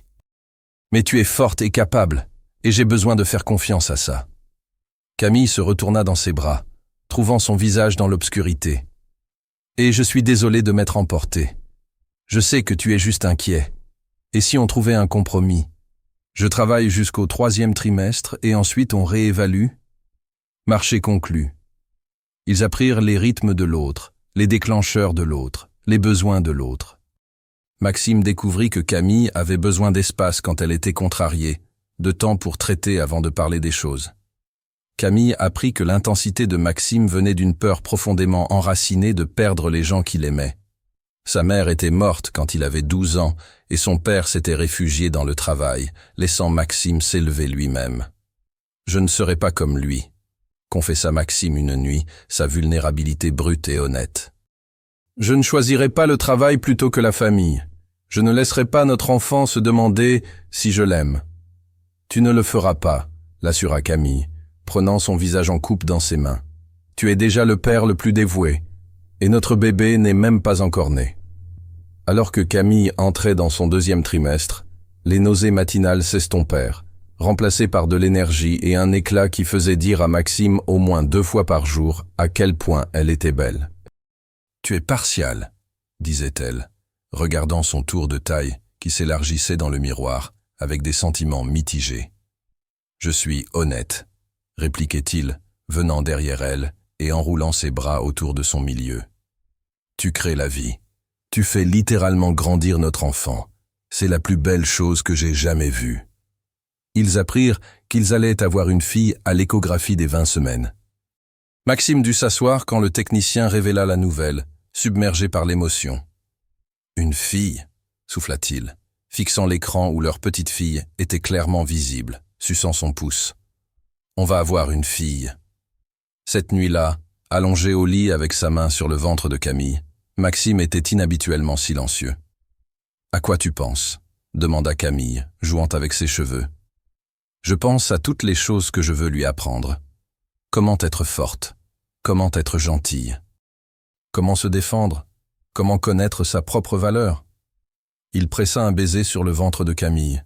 « Je pense à comment je serai probablement un désastre quand elle commencera à sortir avec des garçons et comment je voudrais la protéger de tout en sachant que je dois la laisser faire ses propres erreurs. » Camille sourit dans l'obscurité. « Tu vas être un père incroyable. Je veux être digne de vous deux, » dit-il doucement. « Tu m'as donné tout ce que je ne savais pas qu'il me manquait, Camille. Avant toi, j'avais réussi, mais j'étais vide. Maintenant, je suis complet. Maxime Lefebvre, tu deviens sentimental sur moi ? » Complètement et sans excuse. Alors que son ventre grossissait, Maxime devint de plus en plus protecteur et attentif. Il sécurisa la maison des mois avant que ce soit nécessaire. Il rechercha les meilleurs sièges auto avec la détermination de quelqu'un qui prépare un lancement de fusée. Il fit passer des entretiens au pédiatre comme s'il recrutait pour un poste de PDG. « Tu sais que le bébé n'arrive pas avant 3 mois, hein ?» taquina Camille alors qu'il assemblait le berceau pour la 3e fois, convaincu qu'il avait raté quelque chose dans les instructions. « Je veux que tout soit parfait pour elle, » dit-il, sa concentration absolue. « Elle mérite la perfection. » Les amis de Camille lui organisèrent une baby shower, qui était à la fois élégante et chaotique, remplie de cadeaux et de jeux et assez de vêtements de bébé pour habiller des triplés. Maxime avait voulu être là malgré la tradition réservée aux femmes, Mais Camille le convainquit d'organiser une soirée entre hommes à la place. Il se montra à la fin quand même, incapable de rester loin, et aida à tout porter jusqu'à la voiture pendant que les amis de Camille s'extasiaient sur son attention. « Si jamais tu te lasses de lui, je le prends », plaisanta Aurélie. « Pas question », dit Camille, regardant Maxime emballer soigneusement de petites robes dans la voiture, avec la concentration de quelqu'un qui manipule des artefacts précieux. « Il est à moi. » Le 3e trimestre apporta de nouveaux défis. Camille était inconfortable, épuisée et émotionnelle. Maxime travaillait de la maison autant que possible, lui apportant de la glace à minuit, massant ses pieds enflés, l'aidant à trouver des positions où elle pouvait dormir confortablement. Une nuit particulièrement difficile, quand Camille pleurait de frustration et d'inconfort, incapable de trouver une position qui ne fasse pas mal, Maxime resta assis avec elle, la tenant, lui parlant, sa voix stable et apaisante. « Je sais que c'est dur, » murmura-t-il. « Je sais que tu es fatiguée et inconfortable et prête pour que ça se termine. Mais tu fais quelque chose d'incroyable, Camille. Tu es si forte et je suis émerveillé par toi chaque jour. » « Je ne me sens pas forte, » sanglota-t-elle contre son torse. « Je me sens comme une baleine. Tu te sens comme la femme que j'aime qui porte l'enfant que nous avons créé. Tu te sens comme mon monde entier. » Il releva son visage vers le sien. « Et je ne t'ai jamais trouvée plus belle qu'en ce moment. » Malgré tout ce qu'ils avaient construit, il y avait une conversation qu'ils continuaient d'éviter. Ils vivaient ensemble. Ils allaient avoir un bébé ensemble. Ils avaient construit une vie ensemble. Mais Maxime n'avait jamais officiellement fait sa demande. Camille se disait que ça n'avait pas d'importance. Ils n'avaient pas besoin d'un bout de papier pour valider ce qu'ils avaient. Mais parfois, tard le soir, elle se demandait s'il attendait quelque chose, ou si peut-être le tourbillon de leur relation l'avait rendu hésitant à officialiser les choses. Elle ne savait pas que Maxime portait une bague de fiançailles dans sa poche depuis 6 semaines, attendant le moment parfait, terrifié qu'elle puisse penser qu'il faisait sa demande seulement à cause du bébé, et non parce qu'il voulait passer sa vie entière avec elle, peu importe quoi. Le moment vint par un dimanche après-midi tranquille, au cours de leur 7e mois. Ils étaient dans la chambre de bébé, Camille assise dans le fauteuil à bascule qu'ils avaient choisi ensemble, regardant Maxime accrocher de petits cadres sur le mur, des illustrations de livres pour enfants, fantaisistes et parfaites. Un peu vers la gauche, indiqua Camille, une main sur son ventre, où leur fille pratiquait actuellement ce qui ressemblait à du football. Maxime ajusta le cadre, puis recula. « Mieux ? Parfait. » Il se tourna pour la regarder, et quelque chose dans son expression coupa le souffle de Camille. Il traversa la pièce et s'agenouilla devant sa chaise, prenant ses 2 mains dans les siennes. « Maxime ? J'attendais le moment parfait pour faire ça, » dit-il, sa voix stable malgré l'émotion dans ses yeux. « Je voulais que ce soit un grand geste, quelque chose digne de toi. Un restaurant chic, ou un voyage surprise, ou quelque chose sorti d'un film. » Mais ensuite j'ai réalisé que tous nos meilleurs moments n'ont pas été les grands. Ils ont été les calmes, les vrais. Il plongea la main dans sa poche et sortit une petite boîte en velours. Les mains de Camille volèrent à sa bouche. « Maxime, laisse-moi dire ça, s'il te plaît, avant de perdre mon courage. » Il ouvrit la boîte, révélant une bague magnifique, élégante et intemporelle, avec un diamant central qui captait la lumière de l'après-midi qui entrait par la fenêtre. « Je ne te demande pas de m'épouser à cause de notre fille, bien qu'elle soit le plus beau cadeau que je puisse imaginer. Je te le demande parce que je ne savais pas ce qu'il manquait à ma vie jusqu'à cette nuit dans la chambre d'hôtel quand tu es entré et que tu as tout changé. » Des larmes coulaient déjà sur le visage de Camille. « Je te le demande parce que tu me donnes envie d'être meilleur, de faire mieux, de construire quelque chose qui compte au-delà des marges de profit et des acquisitions. Je te le demande parce que je me réveille chaque matin reconnaissant que tes amies aient été assez folles pour organiser cette rencontre et que tu as été assez courageuse pour te montrer. » Il prit une respiration tremblante. « Je te le demande parce que je t'aime, Camille Dupont, plus que je savais qu'il était possible d'aimer quelqu'un. Veux-tu m'épouser ? » « Oui, » sanglota Camille, l'attirant dans ses bras aussi bien qu'elle le pouvait, avec son ventre entre eux. « Oui, oui, 1000 fois, oui. » Maxime glissa la bague à son doigt, avec des mains tremblantes. puis l'embrassa avec une tendresse qui la fit pleurer encore plus fort. Quand ils se séparèrent, il appuya son front contre le sien, sa main sur son ventre où leur fille bougeait toujours. « J'ai tellement hâte de t'épouser », murmura-t-il. « Dans combien de temps on peut le faire ?» demanda Camille, riant à travers ses larmes. « Parce que je ne vais pas remonter l'allée en ayant l'air d'avoir avalé un ballon de plage si je peux l'éviter. » Maxime rit, le son joyeux et libre. « Le mois prochain? Petite cérémonie? Juste nos amis proches et la famille? Parfait. » Ils se marièrent 4 semaines plus tard dans le jardin de leur maison de ville, sous un dais de fleurs avec seulement 30 invités présents. Camille portait une robe blanche fluide qui accommodait son ventre de 8 mois de grossesse, et elle ne s'était jamais sentie plus belle. Maxime pleura quand il la vit marcher vers lui, incapable de contenir l'émotion débordante. « Tu es tout », murmura-t-il quand elle l'atteignit, prenant ses mains. La cérémonie fut simple et sincère. Quand l'officiant demanda si quelqu'un s'y opposait, Aurélie cria « On en prend le crédit !» et tout le monde rit. Les vœux de Maxime firent pleurer tout le monde. « Camille, tu es apparue dans ma vie quand je m'y attendais le moins et que j'en avais le plus besoin. Tu m'as montré ce qui compte vraiment, ce pourquoi ça vaut la peine de se battre, ce qui rend la vie digne d'être vécue. Je promets de t'aimer à travers chaque défi, de soutenir tes rêves aussi farouchement que tu soutiens les miens, d'être le partenaire et le père que notre famille mérite. Je promets de ne jamais cesser d'être reconnaissant que tu aies pris un risque avec un étranger dans une chambre d'hôtel, et je promets de passer chaque jour de ma vie à prouver que ce risque en valait la peine. » Les vœux de Camille furent tout aussi émouvants. « Maxime, il y a 3 mois, je pensais que mes amies étaient folles de m'organiser un rendez-vous arrangé dans une chambre d'hôtel. Maintenant, je pense qu'elles sont peut-être des génies. » Des rires parcoururent les invités. « Tu as retourné mon monde entier de la meilleure façon possible. Tu m'as montré que l'amour ne suit pas un calendrier ou un règlement, que parfois les choses les plus inattendues sont les plus justes. Je promets de t'aimer, de construire cette vie avec toi, d'élever notre fille avec toi, et de ne jamais cesser d'être émerveillé que tout cela soit réel. » Quand ils furent déclarés mari et femme, Maxime l'embrassa comme s'ils étaient les 2 seules personnes au monde, sa main protégeant son ventre en coupe. La réception fut intime et joyeuse, remplie de rires et de danses et de toasts allant du sincère à l'hilarant. Les amis de Camille firent un discours conjoint sur leur prouesse d'entremetteuse qui fit se tordre de rire tout le monde. Alors que le soleil se couchait et que les guirlandes lumineuses scintillaient dans les arbres, Maxime et Camille dansèrent un slow au centre du jardin, sa tête sur son épaule, ses bras enroulés soigneusement autour d'elle. « Comment tu te sens, Madame Lefebvre ?» murmura-t-il contre ses cheveux. « Comme la femme la plus chanceuse du monde, Monsieur Lefebvre.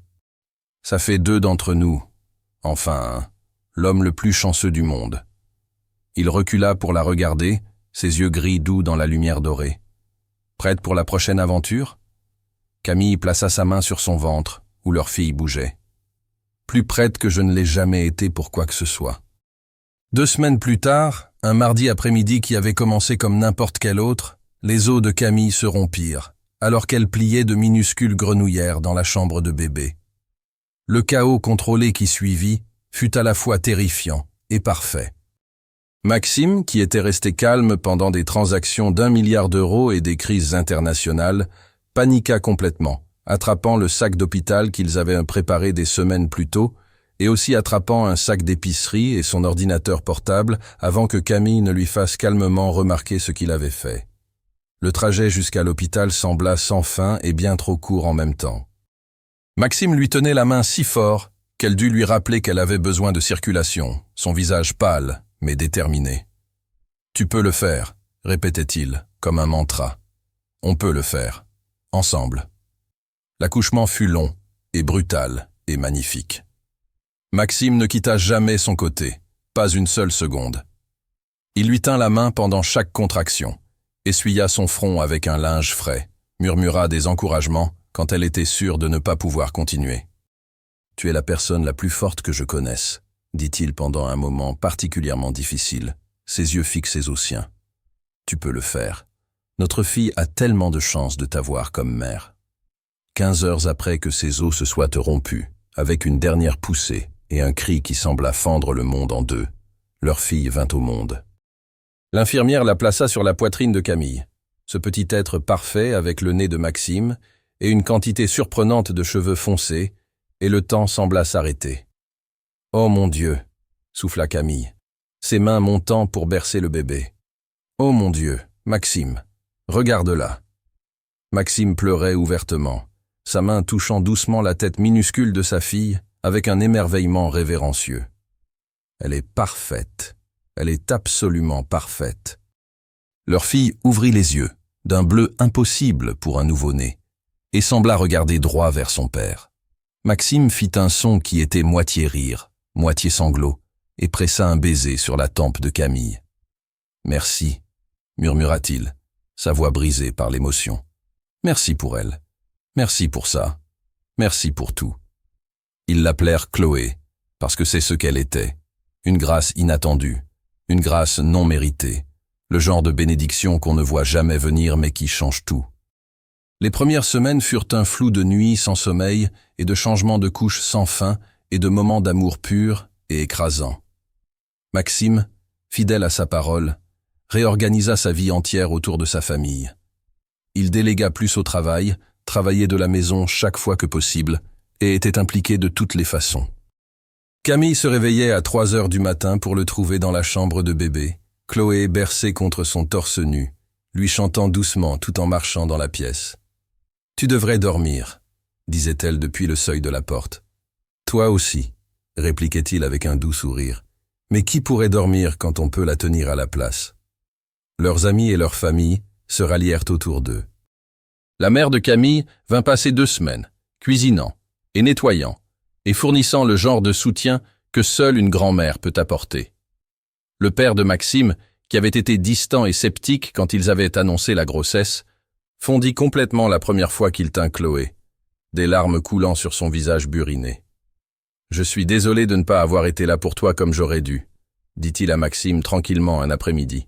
« Mais je suis là maintenant, pour vous tous. Si vous voulez de moi. » Maxime, tenant sa fille, regarda son père et hocha la tête. « On trouvera tout ça ensemble. » Aurélie, Sophie et Isabelle devinrent les tantes les plus dévouées du monde, débarquant avec de la nourriture et des cadeaux et des offres de babysitting que Camille et Maxime acceptèrent avec gratitude. À mesure que les mois passaient, leur vie trouva un rythme. Chloé passa d'un minuscule nouveau-né à un bébé avec de la personnalité. Elle avait l'intensité de Maxime et le sourire de Camille, et elle avait complètement volé le cœur de ses 2 parents.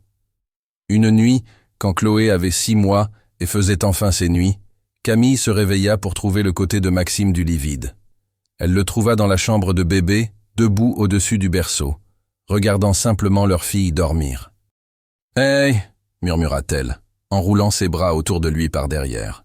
« Qu'est-ce que tu fais debout ?»« Je la regarde juste respirer, » dit-il doucement. « Parfois je n'arrive toujours pas à croire qu'elle est réelle, que tout ça est réel. » Camille posa sa joue contre son dos. « Crois-le. C'est ta vie maintenant, Maxime Lefebvre. Mari, père et homme d'affaires toujours occasionnellement prospère. » Il se retourna dans ses bras, l'attirant près. « Tu sais ce qui est fou ? Tout ce que je pensais qui comptait avant, les affaires, l'argent, le succès, tout ça semble si petit maintenant comparé à ça, comparé à toi et Chloé. Tu t'es adouci, taquina doucement Camille, complètement. » Il embrassa son front. « Et je ne changerai rien à comment on en est arrivé là. Pas le début peu conventionnel, pas le calendrier précipité, rien de tout ça, parce que tout a mené à ce moment, à cette vie, à cette famille. » Camille leva les yeux vers lui. Cet homme qui avait été un étranger il y a 9 mois et qui était maintenant son monde entier. « Je t'aime, tu sais. Je t'aime aussi. Plus que les mots ne peuvent l'exprimer. » Il prit son visage en coupe dans ses mains.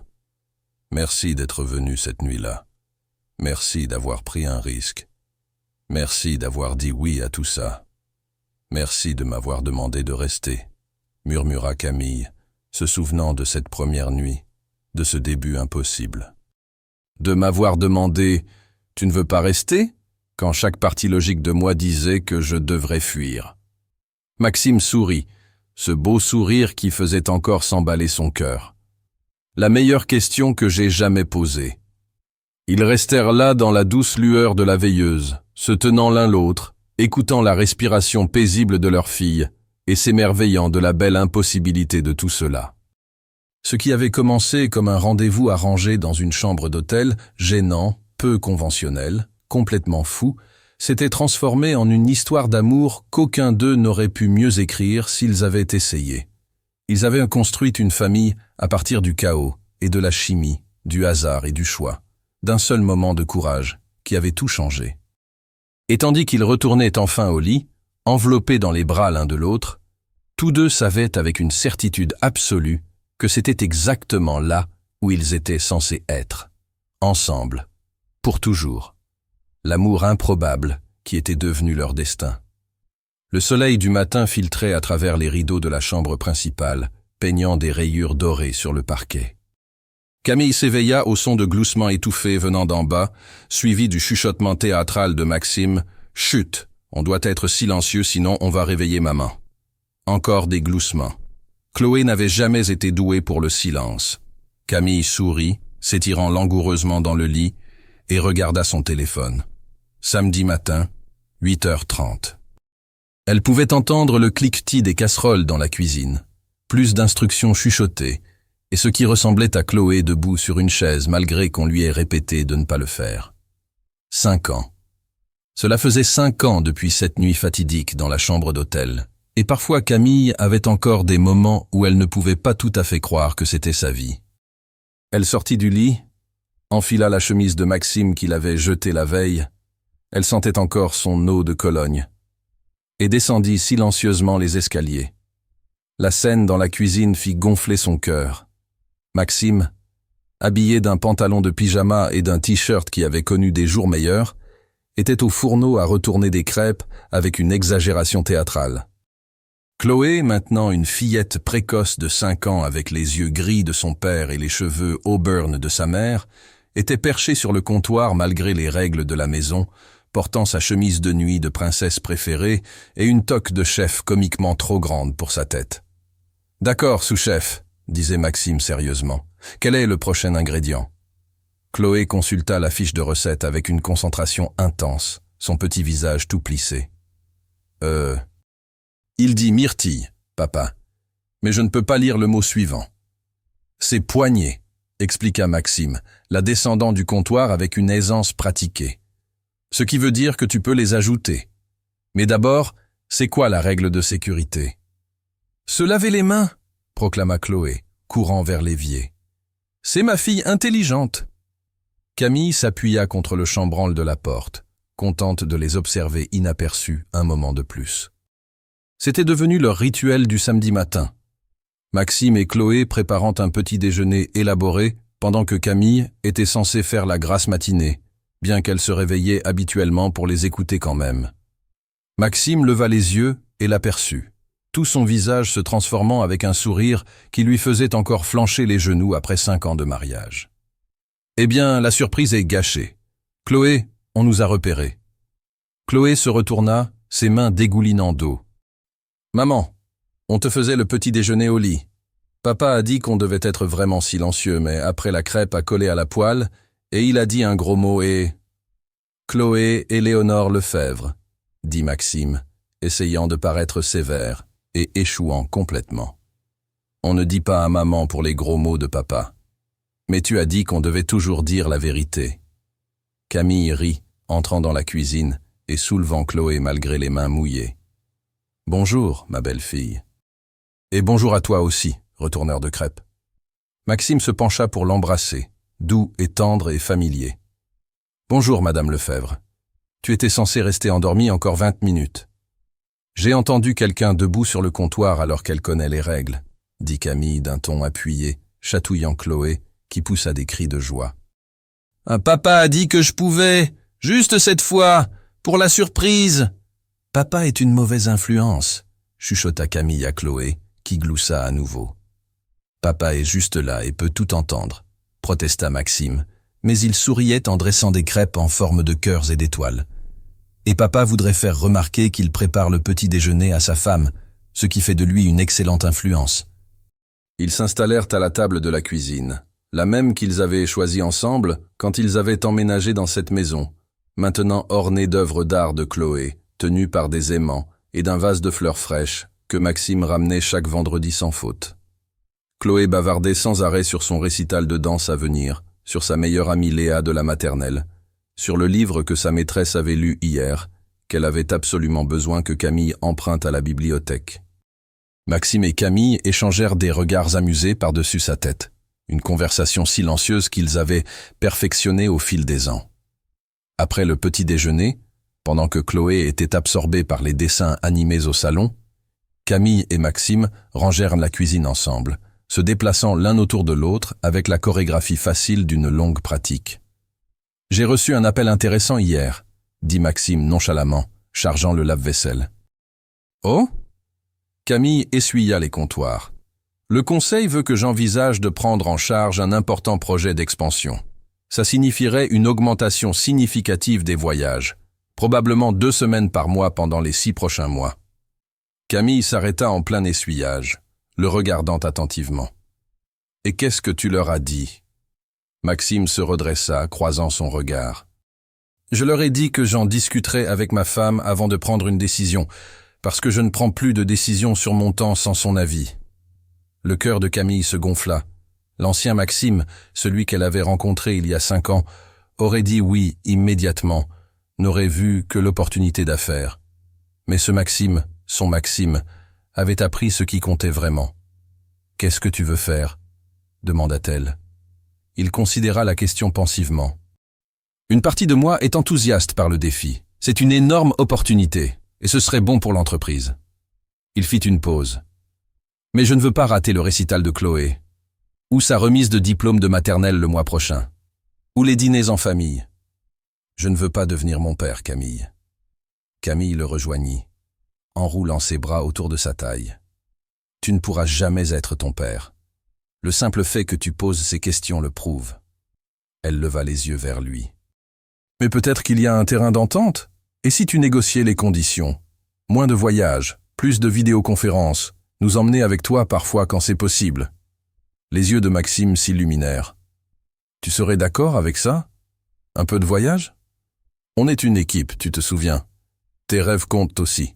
On trouvera ensemble, comme on fait toujours. » Il l'embrassa profondément, intensément, jusqu'à ce que Chloé crie depuis le salon. « Burke, pas de bisous!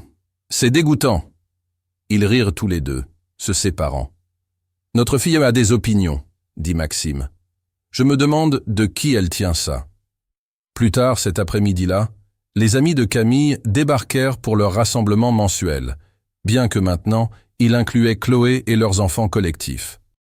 Les jumeaux d'Aurélie avaient 7 ans, le fils de Sophie avait 6 ans, et Isabelle avait récemment adopté une fille de 4 ans. Les adultes se rassemblèrent sur la terrasse arrière pendant que les enfants jouaient dans le jardin sous surveillance attentive. Du vin fut versé, des amuse-gueules distribuées, et la conversation coula aussi facilement qu'elle l'avait fait pendant des années. « Je n'arrive toujours pas à y croire vous deux, » dit Aurélie, secouant la tête avec un sourire. « Il y a 5 ans, on te forçait à aller dans cette chambre d'hôtel, et maintenant regarde-toi.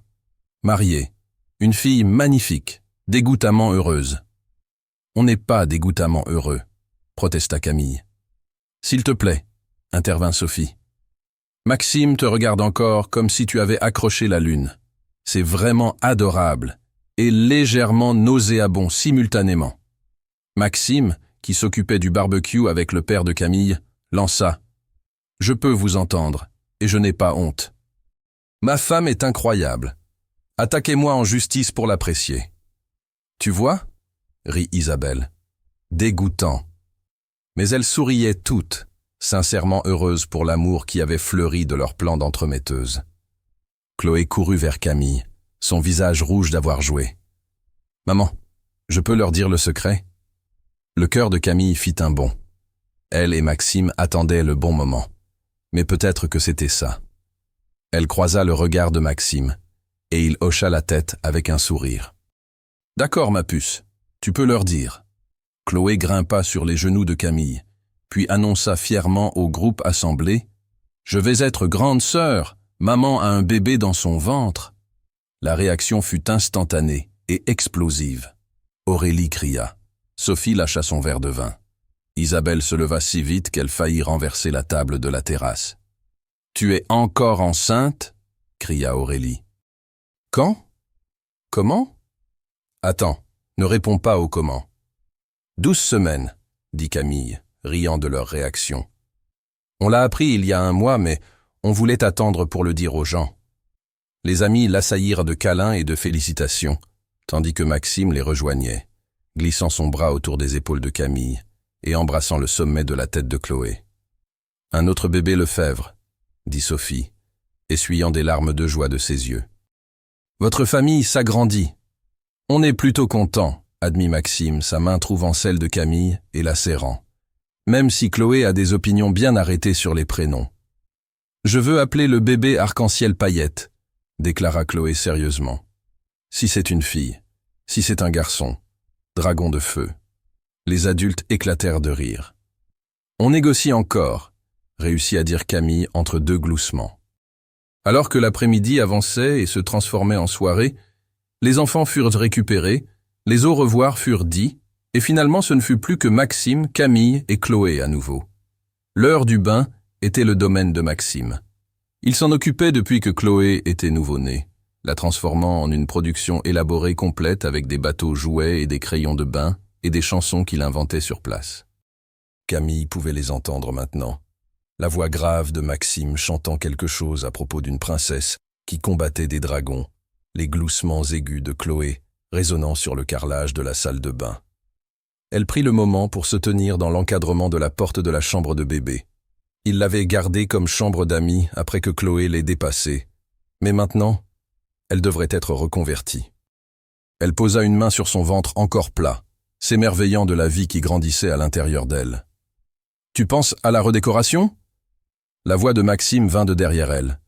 Il enroula ses bras autour de sa taille, ses mains couvrant les siennes sur son ventre. « Je pense à combien tout est différent d'il y a 5 ans, combien les choses ont changé. Des bons changements. » Camille se retourna dans ses bras, levant les yeux vers l'homme qui avait transformé sa vie entière. « Les meilleurs changements. Tu sais, parfois je n'arrive toujours pas à croire que cette nuit-là s'est vraiment passée, que je suis vraiment allé dans cette chambre d'hôtel. Parfois je n'arrive pas à croire que tu sois resté, » admit Maxime. Après être entré sur moi sous la douche, n'importe quelle personne raisonnable se serait enfuie en courant. Heureusement que je ne suis pas toujours raisonnable. Heureusement, répéta-t-il, l'embrassant doucement. Parce que cette décision déraisonnable m'a donné tout ce que je ne savais pas qu'il me manquait.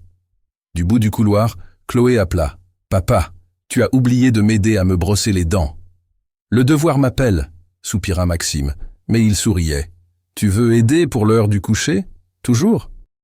Ils passèrent la routine du coucher ensemble, brossage des dents, pyjama, la négociation sans fin sur le nombre de livres qu'on pouvait lire. Chloé argumentait toujours pour 5, ils se mettaient toujours d'accord sur 3. Ce soir, elle choisit son préféré. Une histoire sur une princesse qui se sauvait elle-même, merci bien, et n'avait pas besoin d'un prince. « C'est ma fille », murmura Maxime, embrassant son front tandis qu'elle s'endormait enfin, sa petite main serrant son éléphant en peluche préféré. Ils restèrent dans son encadrement de porte un moment, regardant son visage paisible dans la lueur de la veilleuse, avant de se retirer dans leur propre chambre. Camille enfila un vieux t-shirt d'université de Maxime, sa chose préférée pour dormir, pendant que Maxime fermait la maison et éteignait les lumières. Quand il revint, elle était déjà sous les couvertures, faisant défiler des photos sur son téléphone. « Qu'est-ce que tu regardes ?» demanda-t-il, se glissant à côté d'elle. « Des photos d'il y a 5 ans. Regarde, celle-ci est du jour de notre mariage. » Maxime regarda la photo d'eux dansant dans le jardin, le ventre de Camille enceinte visible sous sa robe fluide, tous deux riant de quelque chose que quelqu'un avait dit. On avait l'air si jeune. On était jeunes. On l'est encore, techniquement. Jeunes et idiots et complètement amoureux, dit Maxime. Certaines choses ne changent jamais. Camille passa à une autre photo, celle-ci de l'hôpital, des heures après la naissance de Chloé. Maxime était torse nu, Chloé sur son torse, tous deux endormis, tandis que Camille avait manifestement pris la photo. L'amour sur le visage endormi de Maxime était indéniable. « Je me souviens de ce moment », dit Maxime doucement. « Tu t'étais enfin endormi, après être resté éveillé presque 20 heures. Chloé pleurait chaque fois qu'on la mettait dans le berceau, alors je l'ai juste tenue. Et puis on s'est tous les deux endormis comme ça. La meilleure photo que j'ai jamais prise. » Maxime prit doucement le téléphone de ses mains et le posa sur la table de nuit, puis l'attira dans ses bras, les arrangeant pour que sa tête repose sur son torse, sa main sur son ventre. « Je peux te dire quelque chose ?» demanda-t-il tranquillement. « N'importe quoi. Parfois je rêve que tout était un rêve, que je me réveille, et c'est il y a 5 ans, et je suis encore seul dans cette chambre d'hôtel, et tu ne t'es jamais montré. Et le soulagement que je ressens quand je me réveille, et que tu es là, quand j'entends Chloé dans le couloir, quand je me souviens que c'est réel. » Sa voix se brisa légèrement. Ça me submerge encore parfois. Camille se redressa pour le regarder, voyant l'émotion briller dans ses yeux. « C'est réel, Maxime. Je suis réel. Chloé est réelle. Ce bébé est réel. Cette vie qu'on a construite, c'est tout réel. Je sais, je le sais. Mais je sais aussi combien j'ai failli rater tout ça. Si tes amis n'avaient pas appelé, si tu ne t'étais pas montré, si tu étais parti au lieu de rester. Mais je ne suis pas parti, interrompit doucement Camille. Je suis resté. Tu m'as demandé, tu ne veux pas rester? Et j'ai dit oui, et ça a tout changé. Maxime la tira contre lui, la tenant serrée. Le meilleur oui que j'ai jamais entendu. Ils restèrent allongés dans un silence confortable un moment, écoutant la maison se poser autour d'eux, le son distant d'une voiture passant dans la rue, la boîte à musique de Chloé tintant faiblement depuis sa chambre où elle devait l'avoir accidentellement activée. « Tu regrettes parfois la vitesse à laquelle tout s'est passé ?» demanda soudainement Camille. « Se rencontrer, enceinte, mariée, tout en quelques mois ?» Maxime resta silencieux un long moment, et Camille sentit un frémissement d'anxiété jusqu'à ce qu'il parle. Pas une seule seconde. Est-ce que ça aurait été plus conventionnel de sortir ensemble pendant 1 an d'abord, puis se fiancer, puis se marier, puis penser aux enfants? Sûrement. Mais ce n'est pas notre histoire. Notre histoire, c'est le chaos et la chimie et les actes de foi. Il releva son menton pour la regarder. Notre histoire est parfaite, exactement comme elle est. Même l'incident de la douche où tu étais nu? Surtout l'incident de la douche où j'étais nu, dit-il avec un sourire. Ça fera partie des toasts au mariage de nos petits-enfants un jour. Oh mon Dieu, s'il te plaît, non. Oh mon Dieu, absolument oui. Laissez-moi vous raconter comment vos grands-parents se sont rencontrés. Camille lui tapa l'épaule de façon joueuse, et il attrapa sa main, la portant à ses lèvres. « Je t'aime », dit-il simplement. « Plus maintenant qu'il y a 5 ans, et je t'aimerai plus demain qu'aujourd'hui. C'est comme ça que ça marche, non? Ça ne cesse de grandir. » « C'est exactement comme ça que ça marche, » confirma Camille, les yeux soudainement mouillés de larmes de bonheur. « Et je t'aime aussi. » Merci de m'avoir demandé de rester cette nuit-là. Merci d'être le genre d'homme qui pleure aux échographies et qui apprend à faire des tresses à notre fille et qui rentre pour le dîner même quand le travail est exigeant. Merci d'avoir vu au-delà de la présentation gênante et de m'avoir donné une chance. Merci de m'avoir fait père. Merci de me choisir, chaque jour. Ils s'embrassèrent alors, lentement et tendrement, et pleins de 5 ans d'amour et de promesses et de blagues entre eux et de rêves partagés. Quand ils se séparèrent, Camille se recala contre la poitrine de Maxime, sa main reprenant ses cercles doux sur son ventre. « Tu penses qu'il ou elle sera comment ?» demanda doucement Maxime. « Probablement une poignée de plus, si Chloé en est une indication. Je ne voudrais pas qu'il en soit autrement. » Alors que Camille sombrait dans le sommeil, en sécurité dans les bras de Maxime, elle pensa à la femme qu'elle était il y a 5 ans, nerveuse, incertaine, assise dans une voiture dans un parking, se demandant si elle allait entrer dans un hôtel pour rencontrer un étranger. Si elle pouvait retourner dire à cette femme ce qui l'attendait, l'amour, la famille, la vie qu'elle construirait, elle n'était pas sûre que l'ancienne Camille la croirait. Mais encore une fois, l'ancienne Camille avait été assez courageuse pour prendre le risque, pour entrer, pour rester quand toute raison logique disait de partir. Et ce courage lui avait tout donné. 10 ans après cette nuit fatidique, Camille se tenait dans la cuisine de leur maison de ville, agrandie maintenant pour accueillir 2 enfants, un chien nommé Biscotte, et le flux constant d'amis et de famille. Chloé, maintenant 10 ans, était assise au comptoir de la cuisine faisant ses devoirs tout en argumentant simultanément avec son frère de 7 ans, Hugo, sur le tour de qui c'était de choisir le film pour la soirée cinéma en famille. « C'est mon tour.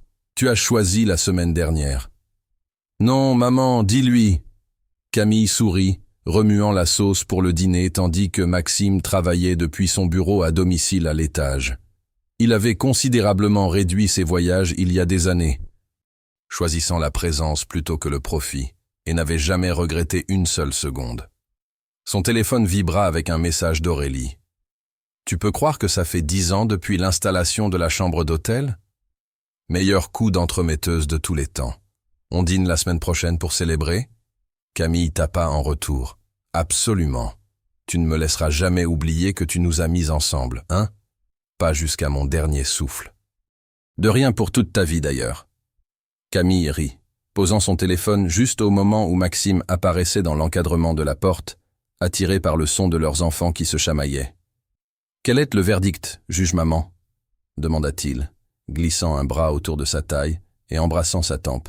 « Je pense qu'on regarde un documentaire sur les requins, » déclara Camille, « puisque vous deux n'arrivez pas à vous mettre d'accord. » Les 2 enfants gémirent à l'unisson, puis commencèrent immédiatement à négocier entre eux, exactement comme Camille l'avait prévu. Maxime gloussa contre ses cheveux. « Diviser pour mieux régner. Je suis marié à un génie. » « Tu t'en rends compte seulement maintenant ?» Plus tard, après que le dîner fut mangé et le documentaire sur les requins regardé et vraiment apprécié, après que les dents furent brossées et les histoires lues et les enfants mis au lit, Maxime et Camille se retrouvèrent dans leur chambre. Camille sortit une petite boîte de son tiroir, quelque chose qu'elle gardait pour aujourd'hui. « C'est quoi ?» demanda Maxime curieux. « Ouvre. » À l'intérieur se trouvait une carte magnétique d'hôtel. L'hôtel, d'il y a 10 ans. Camille l'avait gardé toutes ces années, un souvenir de la nuit qui avait tout changé. « Je n'arrive pas à croire que tu aies gardé ça, » dit Maxime, la voix épaisse d'émotion. « Je garde tout ce qui est important, » dit simplement Camille. « Et ça, c'est là que tout a commencé. » Maxime retourna la carte magnétique dans ses mains, puis regarda sa femme, 10 ans plus vieille que la femme nerveuse qui avait frappé à cette porte de chambre d'hôtel, mais encore plus belle à ses yeux. « Tu sais ce dont je me souviens le plus de cette nuit-là » demanda-t-il. « Le fait que je sois entré sur toi nu ?» Il rit. « À part ça. »« Je me souviens de t'avoir demandé « Tu ne veux pas rester ?» et l'expression sur ton visage, comme si tu étais terrifiée et ravie et confuse tout à la fois. Je me souviens d'avoir pensé que si tu disais oui, si tu restais, ça pourrait signifier quelque chose. »« Ça signifiait tout !» dit doucement Camille. « Ça signifiait tout !» acquiesça Maxime. Il la tira dans ses bras, la carte magnétique toujours dans sa main. 10 ans, 2 enfants, un chien, d'innombrables souvenirs, et je referai tout en un battement de cœur. Chaque moment gênant, chaque surprise, chaque défi, tout. Même l'incident de la douche où tu étais nu ? Surtout l'incident de la douche où j'étais nu, confirma Maxime souriant. Le meilleur brise-glace de tous les temps. Ils restèrent là, se tenant l'un l'autre, la carte magnétique entre eux, un petit morceau de plastique qui représentait un acte de foi, un moment de courage, une question posée et répondue qui avait changé 2 vies pour toujours. Dehors, les lumières de la ville scintillaient comme elles l'avaient fait cette première nuit. À l'intérieur, leurs enfants dormaient paisiblement dans des chambres décorées avec amour et soin. Et ici, dans leur chambre, 2 personnes qui avaient été des étrangers, il était une fois se tenaient l'une l'autre et s'émerveillaient de la belle vie chaotique et parfaite qu'ils avaient construite. « Même heure demain ?» demanda Camille, leur question rituelle du soir. Et chaque soir après, promit Maxime, leur réponse rituelle du soir.